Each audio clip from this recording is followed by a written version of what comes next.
Nama anggota kelompok 4: Alisa Agnazita, Arifa Nesia Putri, Hanafi Nursaputro, dan Muhammad Faturrahman. Selanjutnya, profil perusahaan Bizar. Bizar merupakan perusahaan rintisan atau startup yang bergerak di sektor equity crowdfunding alias investasi urun dana berbasis teknologi informasi yang dilakukan oleh penerbit untuk menjual efek secara langsung kepada pemodal melalui jaringan sistem elektronik yang bersifat terbuka. Bizar membantu para penerbit atau issuer untuk mendapatkan pendanaan dengan mengakomodir kebutuhan usaha kecil menengah atau UKM dalam memanfaatkan layanan urun dana sebagai salah satu sumber pendanaan di pasar modal, yaitu dengan instrumen efek yang dapat ditawarkan melalui layanan crowdfunding, tidak hanya berbentuk saham atau efek bersifat ekuitas, tetapi juga dapat berefek bersifat utang atau sukuk, sehingga pendanaan usaha atau proyek dalam rangka peningkatan modal kerja usaha, perluasan usaha atau business expansion dapat lebih cepat dan juga lebih efisien dengan cara menawarkan efek bersifat ekuitas, efek bersifat utang atau sukuk kepada pemodal tanpa harus melakukan penawaran umum perdana atau initial public offering atau IPO di Bursa Efek Indonesia atau pinjaman ke perbankan. Bizar juga akan menyajikan informasi mengenai usaha atau proyek yang akan didanai secara bersama, legalitas penerbit atau proyek, lokasi usaha atau proyek, sejarah berdirinya penerbit, kondisi usaha atau proyek, termasuk data lampau atas perkembangan usaha atau proyek, serta data laporan keuangan dari minimal 3 usaha atau proyek sejenis yang sudah berjalan sebagai bahan rujukan dan pertimbangan pemodal sebelum melakukan investasi melalui situs Bizar. Materi selanjutnya, model bisnis Bizar. Oke, setelah kalian sudah mengetahui profil dari Bizar ini, selanjutnya adalah analisis bisnis dari platform Bizar. Bizar merupakan salah satu platform investasi yang masuk ke dalam model bisnis crowdfunding berdasarkan strategi produknya. Nah, apa sih crowdfunding itu? Crowdfunding atau biasa disingkat dengan SCF merupakan layanan yang memfasilitasi masyarakat untuk berinvestasi ke bisnis UKM secara lebih luas. Jadi, masyarakat bisa memilih program investasi yang lebih beragam dan sesuai dengan kebutuhan dan risiko yang akan diambil. Pada platform Bizar ini tak hanya berfokus kepada UKM saja, tetapi Bizar ini juga berfokus pada industri waralaba, startup, dan proyek. Nah, bagaimana sih cara kerja dari platform Bizar ini? Cara kerja platform Bizar ini di mana tim Bizar melakukan riset untuk mencari bisnis yang prospeknya bagus, kemudian mempublikasikannya di platform Bizar. Di platform Bizar, profil bisnis dilengkapi dengan prospek dan data perusahaan yang lengkap, sehingga pengguna Bizar ini yang bertindak sebagai investor dapat melihat semua informasi tersebut. Nah, pada platform Bizar ini itu menawarkan 3 jenis efek yang bisa dipilih oleh investor. Pertama, ada sistem equity crowdfunding atau urun dana. Sistem equity crowdfunding atau urun dana ini merupakan salah satu layanan investasi saham pada bisnis UKM. Nah, platform Bizar ini pada sistem ini lebih mengarah kepada UKM. Nah, sistem ini juga investor akan mendapatkan pembagian dividen sesuai dengan persentase pemilikan saham pada setiap periode secara berkala. Yang kedua itu ada obligasi.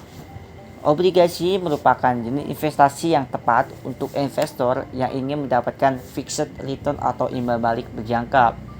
Nah, pada platform Bizar ini, sistem inovasi ini merupakan layanan yang bertujuan untuk membiayai sebuah proyek atau operasional perusahaan dengan imbalan tetap pada periode tertentu serta melunasi pokok saat jatuh tempo. Jadi di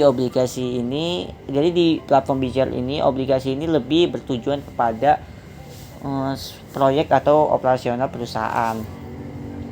Yang terakhir ada sukuk atau obligasi syariah. Sukuk merupakan layanan investasi yang menerapkan sistem pembiayaan dan pendanaannya itu sesuai dengan hukum syariat Islam yang berlaku, dan pengembalian pokoknya juga mengacu pada akad syariah yang disepakati. Nah, sukuk ini sama dengan obligasi, jadi lebih mengarah ke proyek atau operasional perusahaan. Nah, dari penjelasan tersebut, selain platform Bijar ini termasuk ke dalam model bisnis crowdfunding, platform Bijar ini juga termasuk ke dalam model bisnis consumer to business. Jika kita melihat dari berdasarkan kemitraannya. Mengapa bisa dibilang customer to business? Karena Bijar ini merupakan platform yang mengurun dana dari investor, yang bisa dikatakan investor itu sebagai konsumen yang melakukan investasi ke UKM, industri waralaba, startup, dan proyek, yang mana semua hal tersebut itu merupakan suatu bisnis yang untuk menghasilkan suatu produk dan untuk dikonsumsi oleh masyarakat atau konsumen. Jadi kesimpulannya, platform Bijar ini memiliki dua model bisnis, yaitu crowdfunding dan C2B, di mana crowdfunding itu dilihat dari berdasarkan strategi produknya, sedangkan customer to business-nya itu berdasarkan kemitraannya. Regulasi pemerintah terhadap perusahaan Bijar. Regulasi pemerintah yang mengatur perusahaan B-Share. B-Share sendiri juga telah memperoleh izin dari Otoritas Jasa Keuangan berdasarkan Peraturan OJK nomor 57 tahun 2020. Untuk seluruh data informasi pribadi yang dikumpulkan kepada pihak B-Share akan digunakan untuk memberikan akses bagi pengguna ke layanan B-Share dan memastikan bahwa konten dan layanan ditampilkan dengan cara yang efektif. Memberikan informasi terkait konten, situs, brand, layanan interaktif yang mungkin pengguna bisa dapat nikmati.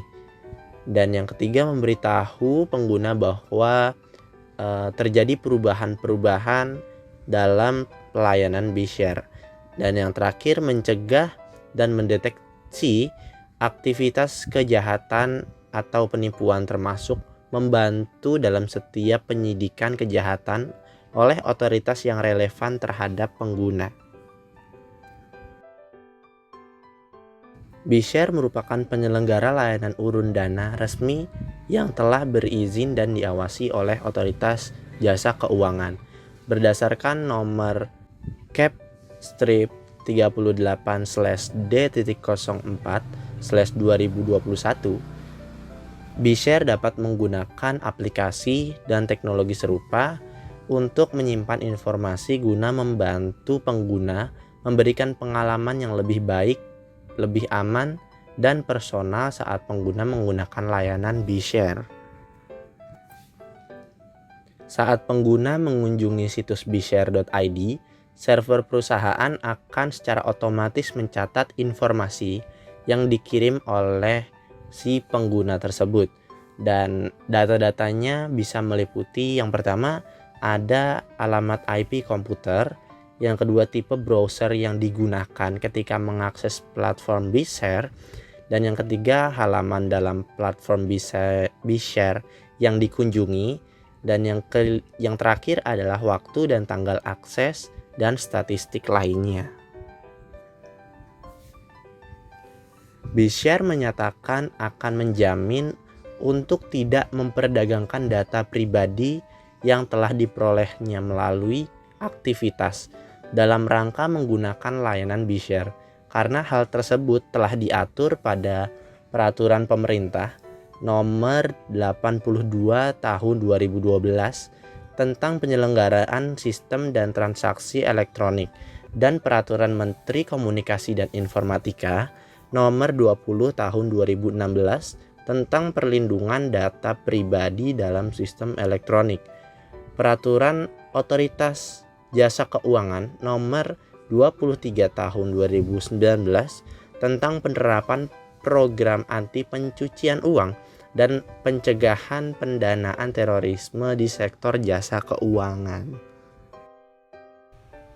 Sekian dari kelompok kami, kurang lebihnya mohon maaf. Terima kasih.